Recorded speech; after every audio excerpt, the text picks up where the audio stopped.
Shalom, saudara-saudara yang dikasihi Tuhan Yesus Kristus, selamat pagi. Selamat berjumpa lagi pada renungan harian di pagi ini. Damai sejahtera Allah Bapa dan sukacita Roh Kudus memberkati kita semua. Kiranya kasih dan hikmat Tuhan Yesus Kristus menolong kita untuk melakukan tugas dan pekerjaan kita masing-masing. Nas renungan buat kita hari ini, Selasa tanggal 1 Oktober 2024, diambil dari kitab Perjanjian Baru, kitab Yakobus pasal 3 ayat 18, dikatakan demikian, dan buah yang terdiri dari kebenaran ditaburkan dalam damai untuk mereka yang mengadakan damai. Demikian firman Tuhan. Tema renungan, jadilah pembawa damai. Di dalam setiap komunitas, persekutuan, arisan atau kegiatan yang kita ikuti, sering terjadi percekcokan, perselisihan, dan pertentangan.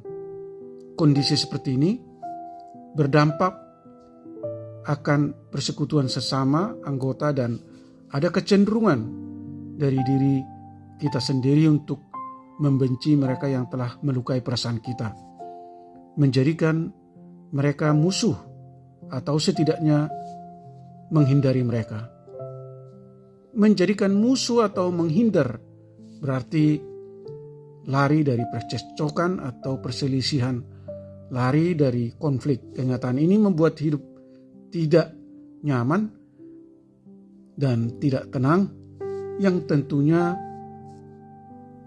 situasi ini tidak kita sukai. Yesus memanggil kita untuk menjadi pembawa damai, yang artinya hidup kita membawa perdamaian untuk menyelesaikan percekcokan atau perselisihan dan merekonsiliasi hubungan. Mereka yang membawa damai akan menanam benih perdamaian dan menuai kebaikan. Serta janganlah jemu-jemu berbuat baik kepada sesama, sebab orang yang menabur kecurangan akan menuai bencana. Bandingkan Amsal pasal 22 ayat 8a.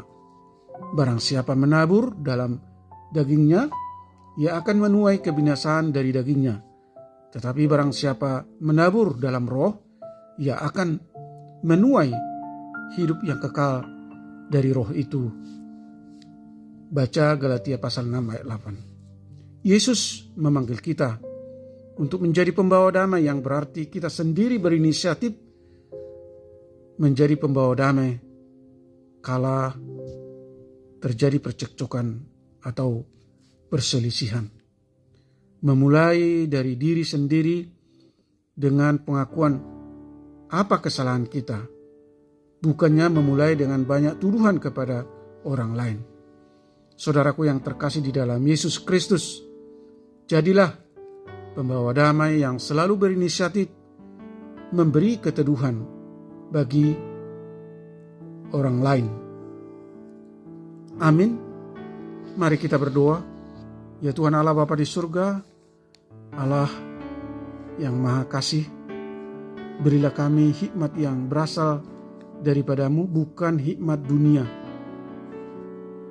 Hikmat yang bersifat murni, pendamai, peramah, penurut, dan penuh belas kasihan.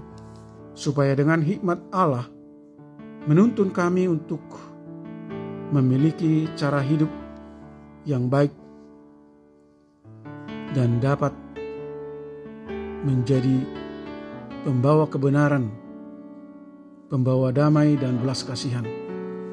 Jauhkanlah kami dari perbuatan yang menyepelekan hikmat Allah dan berpegang pada hikmat duniawi, yaitu jiwa yang dipenuhi iri hati, dengki, kesombongan, yang bertindak seolah-olah membela kebenaran.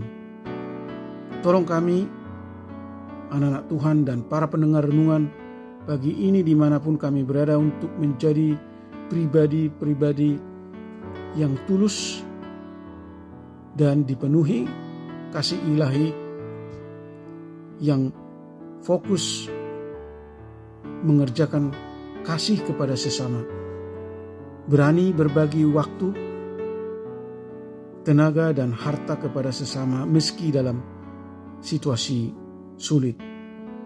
Tuhan kiranya berkarya menyembuhkan mereka yang sakit.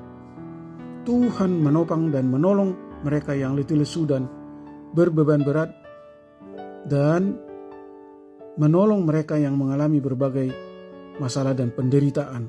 Tuhan menghibur mereka yang berduka dan bersedih, memberi kelegaan bagi mereka yang mengalami kesesakan dan penindasan. Buatlah hati kami selalu terpaut dengan hadirat Tuhan dan kami mampu bersyukur dan bersukacita dalam segala hal. Terima kasih Tuhan, kami berdoa dan mengucap syukur dalam nama anak-Mu Yesus Kristus. Amin. Shalom. Selamat beraktivitas, tetap sehat. Tuhan Yesus memberkati.